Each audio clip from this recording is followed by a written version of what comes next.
Well, low expectations with friends worked for Backlash. Would it work again for Raw's first pay-per-view since the new draft, the WWE Clash of Champions? 19 pay-per-views? Did you say 19 pay-per-views? 19 pay-per-views. WWE Clash of Champions. It's the Clash of Champions kickoff. Not too sure about the abbreviation there, but I'm sure I likes me some Nia Jax against Alicia Fox for an actual fighting chance this time. Nia Jax has been bodying divas left and right, and one of them was a friend or some relation to Alicia Fox. Like, I think they trained her or something even.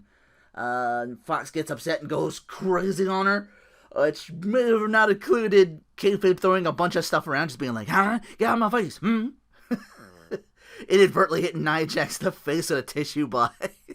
So this is a Raw rematch, because the first time they did this, Nia took Alicia through the barricade all WWE 13 OMG style and just no contest too.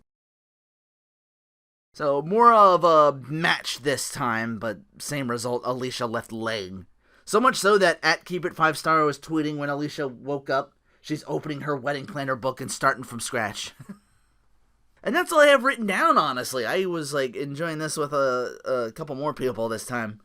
Like, we got, no Dracus, we got Vexper, we got Husbando Goddess, BioKurt, GT.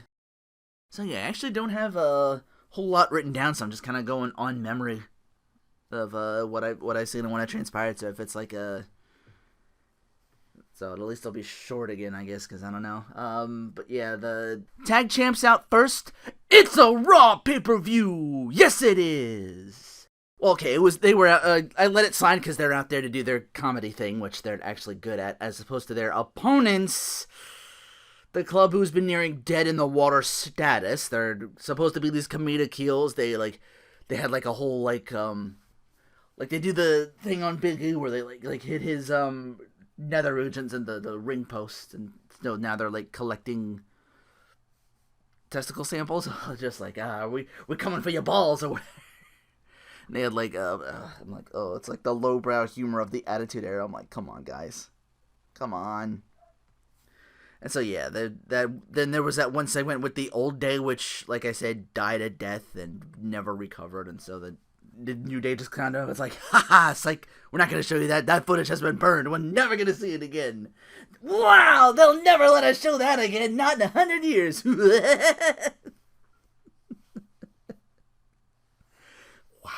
So yeah, the club was just there. And I think nobody on the fucking world was gonna think that the club were going over the New Day. Would actually be a pretty shocking swerve if they did, if they just straight up won the titles tonight. I'm just like, and then you would have been like, at WWE, it would have been like, the fuck, guys? Them? And you're like, well, they're just gonna win it back on Raw the next.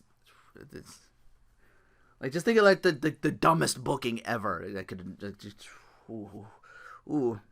So they've been going strong for, I think, like, they said, like, 399 days, or 400 now, because, like I said, no chance! That's what the new club had. I was like, so didn't care about this opener.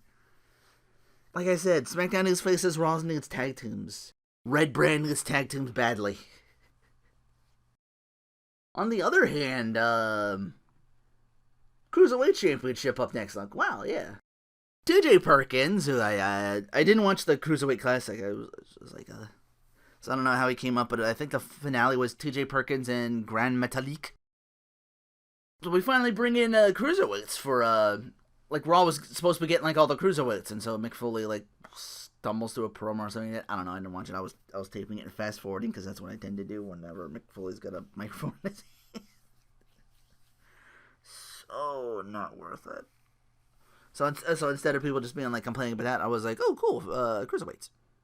I'm like, what is he on about? He's got a paper in hand. I thought he was like talking about like Connor's cure or something along those lines. But no, he's bringing it like, oh shit, they're bringing out Cruiserweights. It was like a fatal 4-way match to determine the number one contender for the Cruiserweight title. It was Cedric Alexander, Rich Swann, Grand Metalik, and ya boy, and mine, the Brian Kendrick, the man with the plan. And now I want Seth Rollins versus Brian Kendrick. The man versus the man with the plan. Fantastic match. definitely recommend you check that out if you haven't already. Raw last week, it was good. It was probably the best match on Raw that night, and SmackDown had a couple ones too. It was like, but I was like kind of disappointed with SmackDown, booking wise, because there's like now the whole contract thing is like over and done with. I guess I don't know if like they even have a reason to feud anymore. Miz and Daniel Bryan, I don't know. We'll see. That could have been like a whole thing where Daniel Bryan is just like trying to get the title off of him or something like that, and it just escalates and escalates week after week. He won't sign the contract, and he's threatening to take the Intercontinental Championship to Raw, and Daniel Bryan's just like, no. Also, Dean Ambrose beating John Cena clean on Raw. The announcers treat it like it's just like, no, oh well. It's just like, wow, no upset there. I'm like, are you kidding me? When's the last time he's lost a fucking match on TV? John Cena put it over like a big deal. It was like reminiscent of like when The Rock beat him at WrestleMania. He's just sitting there dejected.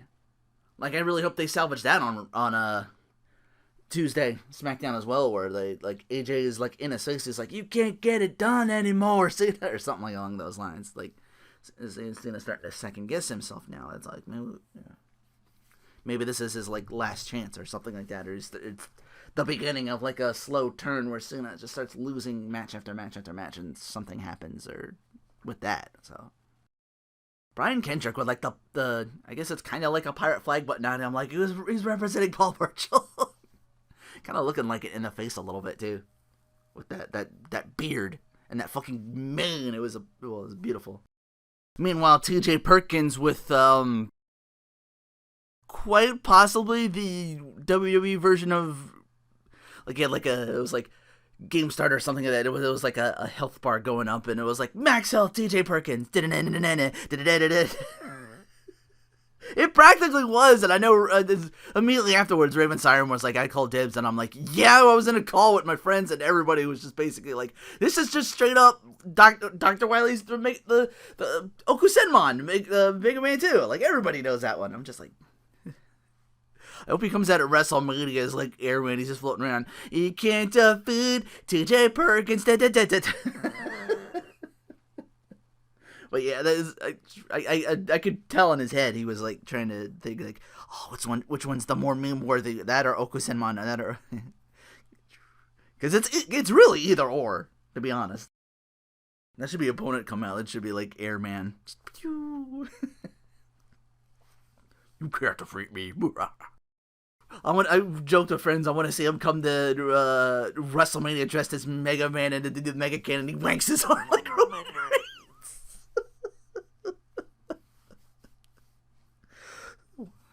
Roman Reigns, stop wanking your arm like that. That's inappropriate. You bastard. Alright. But yeah, TJ Perkins, so I'm like, okay, this is something, I'm not like, oh shit, I recognize, that's fucking Suicide / Manic from DNA. I'm like, oh shit. And now he's like the Prince of the Duke of Dab, because he does like all the. I'm like, oh my god, that's like the easiest move to do, I guess. And like even when he was like submitting dudes, he was doing dab. Like somehow like the camera somehow missed out. I'm like, god damn, come on. But this was an amazing match that just kind of like ended after the knee bar. And after the match, Kendrick and Perkins hug, and then he just headbutts him in the face. He's like, ah. Like, they're really putting over that might have been, like, Daniel Bryan's, like, chance, because he doesn't look it, but he's 2 years older than I am. Like, holy shit, I didn't. Y'all motherfuckers aged really well, damn. Like, ooh. Reveal to me your secret, because I'm so not doing that good myself. Maybe it's their diet, I don't know. Finally, we get to match 7 in this best of 7 series, Cesaro versus Sheamus. And it was a no contest too. Pissed me off, pissed the crowd off, but at the same time, I was like, okay, like, semi that, and I was like wondering if everyone was okay. Like, Cesaro just, it was a pretty good match. It was probably the kind of stole the show in a sense. Like, what the fuck was Sheamus doing? Like, he gets thrown to like the like I wasn't paying too much attention, but I know he gets like thrown to like the corner and he just like throws a leg over it, just like flips around over that. And I'm like, oh shit, Lucha Sheamus. He looked a lot leaner too. Like maybe like I think Cesaro bulked up a little bit. Not that he needs the extra strength, but goddamn. And Sheamus looking like light as a feather almost compared to what I'm used to seeing him as. Like he's sliding down. He's gonna be doing like more. I guess like more. Give me more of that Sheamus. Like where he's doing like weird shit like out of nowhere. Like, I was like surprised. I was like, wow, when did he start doing that? I was like, is this a new thing with you? Maybe I should have paid more attention. Not at all to the fucking best of 7 because I'm like, oh, it always goes to 7 because I'm like, they're so hard to do. Like we've never had one that hasn't gone to the 7. That's why they did the sweep, and I'm like, all right, well, I know what's happening for the next 3 weeks. So I just pretty much skipped that altogether. I'm like, oh. But I feel bad because it's Cesaro, and I just want him to catch a goddamn break, and it didn't here either. It was just a no contest, though. And Cesaro's like he clotheslined Sheamus over the barricade. They knock both men into the crowd, and I think the referee stopped the match because Cesaro's like, oh, like he's shaking his arm like he couldn't feel his arm, and I think I don't know what happened to Sheamus exactly, but both the referees are trying to pull both these guys back to escort Sheamus away because I don't know if he had any idea where he was or anything. Maybe he did. Is like visibly upset, and he's like trying to get back in the ring. He's like, I can fight, and Cesaro's like, fuck it, I fought with one arm before. I don't need 2 arms. I don't need any arms. I just go in there and kick the guy. I'll figure out how to do a giant swing with my teeth. Because it's Cesaro, and you know, pound for pound, the strongest guy on your roster. He was a bit deadlifting like 650 with John Cena that one workout. I was like, Cena was like, fuck. Here's what probably could have been a contender for like the match of the night, and to be honest, there's like a lot of these. Sami Zayn continues his quest to never leave Kevin Owens alone. It's gotten so bad that now he's starting to take it out on his best friend, Chris Jericho. Like his new bestie. Like there was the thing on Raw where he's like, he brought him in like the real Sami Zayn. He's like, oh, what's your deal, Sami? It mentions his side of the story, and Chris Jericho's like, oh yeah, you can't leave Kevin Owens alone, can't you? It's just like, well, Kevin Owens, like, he lures him in with it, too. It's like, well, Kevin Owens told me this in his text messages. He knew exactly what you were going to say. You want to see what it is? Bam! Right in the face. Chris Jericho, who is by and far away the best thing on Raw right now, just holding it down. Like, I still want this to be the culmination of the best friend thing is like Chris Jericho finally like wanting that title, or maybe there's like a fallout or something like that. I feel like we're nearing that in some case. I don't know.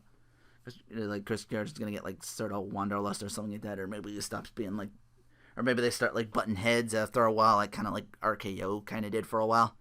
And then it's like Chris Jericho wants the title, and Owens is like, "What? I thought you were my friend. You're supposed to be my friend."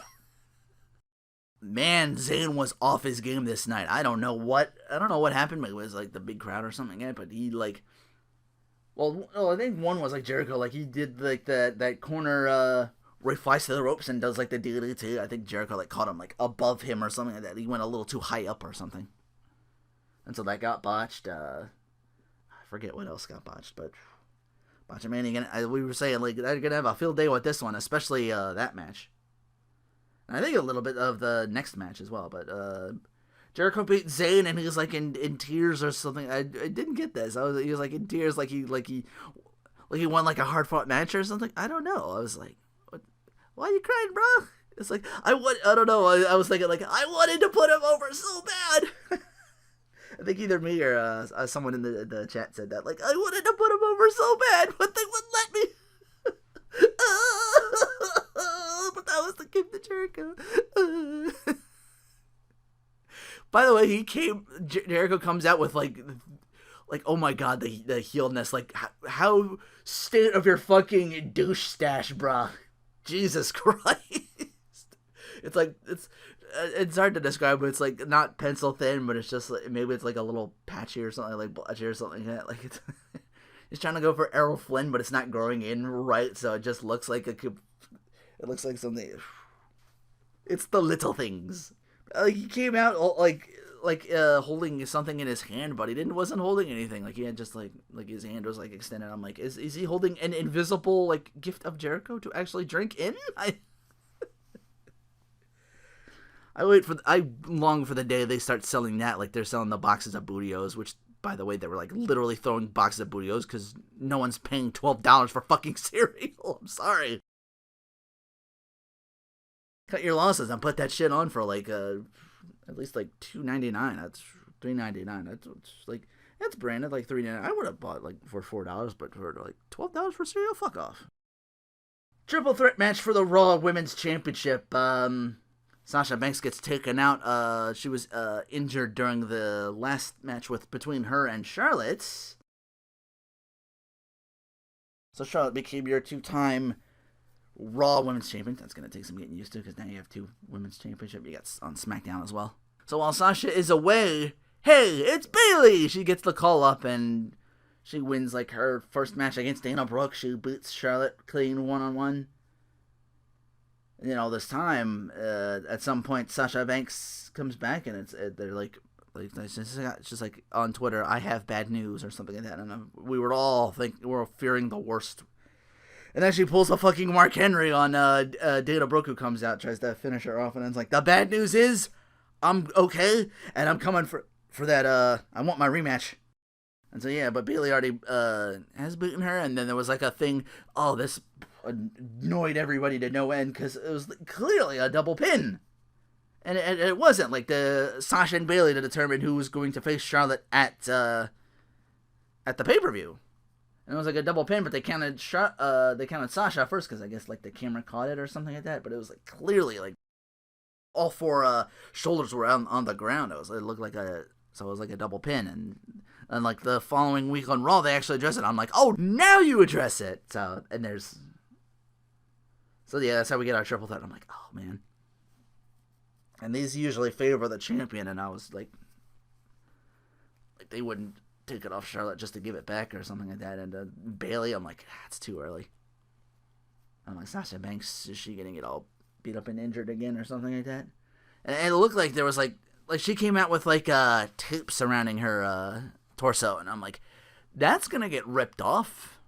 That's going to get taken off, and Charlotte's going to work on the back. And true enough, I pretty much called it.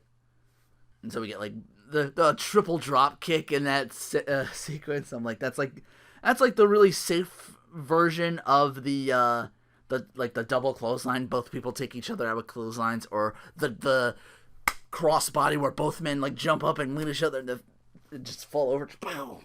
Like mid-air collision. I thought that was like, oh. All 3 were going for the same thing, and then they're just like, okay. All 3 had the same idea, and just all 3, pew! I don't know, I thought it was funny. It's like the safe version of that. But Charlotte working on Sasha's back, exposing the tape over there, and Bayley trying to get in. It was like going all in, back and forth. Bayley, Sasha. Like there was like that title, like Sasha was like really like entitlement, like that title is mine, I came for it, and Bayley's like, no, I just want to give you a whole. She went all crazy, like in the corner. It was just like boom, boom, boom. So she had both in the corner, and she was about to do the, I don't know what it's called, but she does like the woo, like the wacky what is it? Wacky wavy inflatable arm tube men or something like. Byron Saxton's like one shining beacon of awesomeness, where he actually does the Family Guy joke like perfectly. Like he had to have been practicing that for like in his room for like a long time just to get it right, because I don't know. Like it's wacky wavy inflatable. I can't do it. Maybe if you write it down or on a piece of paper, I look it over and I'm just like write it on my wrist or like a note or something. Like I do it like wacky weavable inflatable 2R. Yeah, probably even then I would be like blah, blah, blah. Fucking mushmouth over here. I'm like, ugh. Fuck sentences. Yeah, match ends when Charlotte kicks Bayley into Sasha Banks, and Sasha's off the apron, and then it's Bayley again and pins her to like. I thought it was gonna be Like, no natural selection, no figure eight, just like boom, boom, and that's it. I was like, okay. There's like 2 boots to the face is enough because she's like tall, lanky, and she's got like, tall, lanky lady. She's got enough like kick in her. Like, she's got them big legs. Just good. But yeah, like a kick. I'm like, all right, it's opportunist. It wasn't like what I was expecting, like how all triple threat matches go. Like, it's like one person does all the work, and then the opportunistic. Like, it would have been opportunistic heel or something like that. Like, someone comes in just like, you get the fuck off or I'll pin her and take the credit. Like, 1, 2, 3. And I'm like, yay, I got it. So, the fact that it didn't do that, I was like, okay. Oh, boy. And now the big steamy log in the room. Your favorite and mine, and not Brian Kendrick, I mean, like, the United States champion and the television champion, Rusev Machka. He actually had Machka on his he was wearing the word Machka around it. Which, by the way, I believe means crush. Rusev Machka.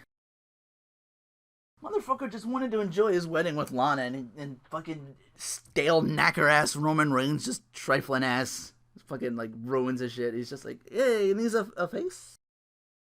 And then they have the match at SummerSlam where Roman Reigns completely goes overboard and doesn't have the match, and Mick's like, let's give him a match again. And I'm like, why? For what reason? He had a match, he fucked up, he lost. I would have been like, oh. Rusev should have, like, lawyered up or some shit like that. He could have been like, this man, like, he tried to end my career. And then like, it was gone. Rusev was gone for, like, a couple weeks until Reigns finally gets a shot at the Universal title against Kevin Owens, and Reigns comes in and Rusev comes in and spoils the party. It's like, turnabout's fair play, fucker. And Lana very silently just pointing at the ring with the U.S. title in hand, like a very solemn crush, just like not verbal but still there, like you. Yeah, I didn't pay much attention to this because I was fearing the worst. Like, it's like, all right, that's the punishment is over. Reigns is the mid-card champion. Like, he had the match won with a spear, but Lana pulls the referee out of the ring to stop the count, and it was like, you're out of here, and then ruins. It's another spear to win. And I'm like, oh, here we go. It's like just almost immediate, like just another Reigns match, I guess. If he would just stop being a chicken heel and being like. Because his wrestling matches have been really, really good. Like, his thing with Owens, like, both of those matches were really, really good. I don't know if the whole, like, trading punches with him and Sami Zayn worked out for him. Like, but Lord knows he tried. Give credit where credit's due. But I feel it's like a Sami Owens only kind of thing, you know what I mean? Like, it's how Rock would sell, like, it's like Rock Austin, how Rock would sell the stunner or something like that. Like, only The Rock can sell the stunner. Like, he got ejected out of an injector seat, just. You look at him on YouTube, you'll know what I mean. Like, just the stunner and just collapses all over himself, like he's silly putty. Like, someone like. Just... Main event. This was Kevin Owens versus Seth Rollins. Yeah, Kevin Owens, your new Universal Champion. This happened on I did write this down. This happened on Raw because it was like Seth Rollins and Finn Balor, and Finn Balor won. But after that, it was determined that he was injured and too injured to, so he had to relinquish it. And I'm like, wow, in his first day too. And so now Kevin Owens is he wins in a fatal 4-way match with Reigns, Enzo. I'm like, I can't remember the fourth guy because I'm like, oh, he's gonna get eliminated first. And like Enzo. Wait, no, it was Big Cass. And then it was like Reigns, Roman Reigns, Seth Rollins, and Kevin Owens. And Triple H comes back and interferes. He beats the shit out of Reigns. Seth Rollins pins him, and it's like Seth and Triple H like looking over Owens, and it's like, we're gonna work together now. Surprise, motherfucker! Pedigree to Seth Rollins. Like, and before he does it, he looks like Triple H looks right at Owens and like nods his head. He's just like, you. Kevin Owens is now your heel champion, and like in the I guess Triple H's back pocket. So there's like this whole thing of Seth Rollins like, well, what did he do? Why did he do this? And Stephanie is like, she had no idea. And like in the coming weeks, they're like, he's trying to get dig something out of her. And he's just like, yeah, like why would you hedge your bets against me all of a sudden or something like that? And I was like, and it's like, maybe you just can't get it done in the ring anymore. It's like because Seth Rollins did totally, like, it was all him, like, we were counting on you to, well, she didn't say that, but I guess they were counting on him to, like, keep the world title on Raw so they didn't have to create that Universal Champion, and it ended up being Dean Ambrose and took it to SmackDown. And maybe it was, like, we were joking, like, it was the whole injuring of talent, and, like, Triple H was like, yeah, I had enough of this guy. Like, he takes out Sting, so he's forced to retire. He gets rid of the first Universal Champion, so it's like, maybe I should hedge my bets with someone else. Like, Stephanie was like, yeah, maybe Triple H just got tired of you tarnishing his reputation with your bullshit. So yeah, Seth Rollins, like, I guess now that he's ousted from the Authority, he's anti-Authority, and he's like, I'm gonna burn it all to the ground or something along those lines. I think actually said those exact words. I'm gonna burn it to the ground. I'm like, Raw doesn't have that theme anymore. So yeah, great match between I think someone on Twitter was like, started from the bottom, now we're here, and it was like, I think it was like Ring of Honor or something like that, or like early on, like Tyler Black versus Kevin Steen, and it's like, now it's your main event on Raw, and I'm like, oh. I kind of wish they put that over a little bit more, to be honest. Like, it could have been like a long time. It's like they could have, like, maybe they'd known each other back then. Like, they could have, like, the little things. Bestie Chris Jericho interferes in this one, distracting Rollins for a near fall.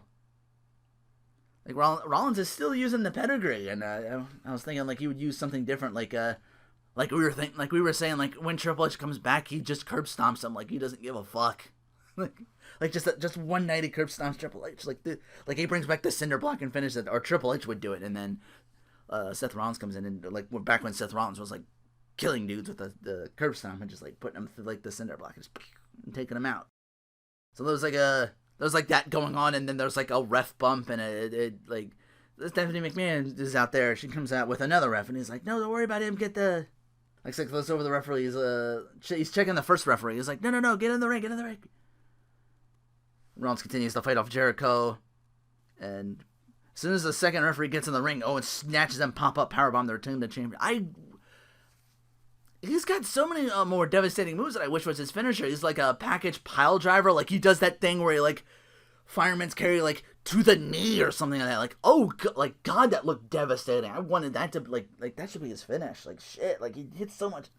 He's got so much devastating shit in his arsenal. Like, anything could be, like, a finisher. But because we're so attuned to being, like, no, this is his finisher, he hits it, so. Like, he hits the pop-up powerbomb. I'm like, okay, I guess that is too, like, elevation or something like that. And just, boom! And Owens retains. And at the end, Jericho's like, but Jericho again continues to be amazing because he has, like, I don't know if he, like, took time to, like, cut the sleeves off, but he's dressed as Owens almost. But he still has the scarf, but he's like the Kevin Owens show, like, as Monday Night Raw, which I'm sure sold a fuck ton because that's amazing. Like, whoever thought of that's a fucking genius. Like, that's gonna sell like hotcakes, bruh. I keep saying, bruh. But yeah, he's out there with the Kevin Owens shirt with, like, the cut-off sleeves, and I'm like, did he take time to cut off the sleeves? Is that why he was late coming? It would be funny if he had, like, a pair of scissors in his hand, like, just in mid-cutting, like, cutting off, like, I gotta get out here and save my friend. My bestie. And so at the end, they're like raise my hand, we did it. And he's still hurt. He's like, ow, ow, ow. And I'm like, all right, raise mine anyway. Yay! Jericho's like, yay, I helped. We are the champions. That's, like, again, and that was make me think, like, Edge and Christian, like, he took credit for, like, Owens thing. It's like, yeah, we did it! Like, yeah! I shared! I did pretty well considering Rollins knocked me on my ass, like, 3 times. I'm number half! Oh, in 2 weeks I gotta do this over again with fucking No Mercy. Because that's what I guess that's what I see on like on the good. It's like a very 30 no mercy. I'm like, Maurice, no mercy, no pourquoi. Yeah, I can say I enjoyed myself with this one. More than Backlash. Well, Backlash had the whole thing where it's like two new champions, and it was like Becky Lynch, like, oh shit, and then we had like the Cinderella story of Rhino and Slater. I'm like, oh shit, yeah, like everyone was going nuts.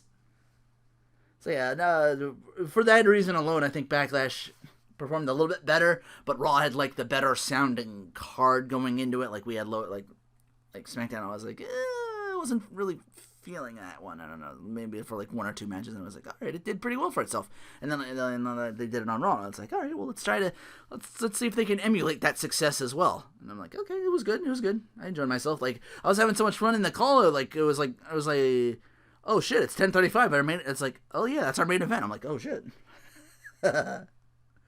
So yeah, that might be just how I do things. So now, and I kind of do it from recollection. Maybe not focus on notes too much, because then it was like, so and so hits this move and blah blah blah. I was giving you like play by play, and I was like, that might take a little longer instead of just me like rambling and trying to remember what the fuck happened.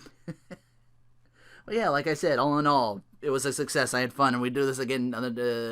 So I'll see y'all again in 2 weeks when we do this again for No Mercy, which I think is SmackDown only. I think they're only doing like the 4 big pay-per-views for like double drafts, and for like both shows, and I'm like, yeah, that makes sense.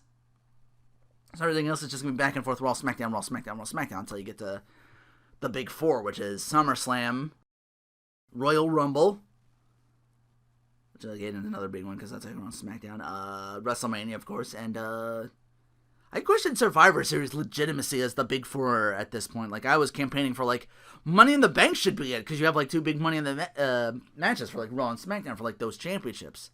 I don't know if that's how they're doing it this year. They almost had to. You got 2 main championships again. You got to do, so it's like, hey, 2 Money in the Bank matches. I'm like, oh, okay, cool. But yeah, 19 that's the new $9.99 to me. Like, 19 I'm surprised they don't, like, 19 pay-per-views. Like, I'm repeating, I'm surprised they don't do it. Oh, boy. But yeah. I thoroughly enjoyed myself. Hopefully you did too listening, I don't know.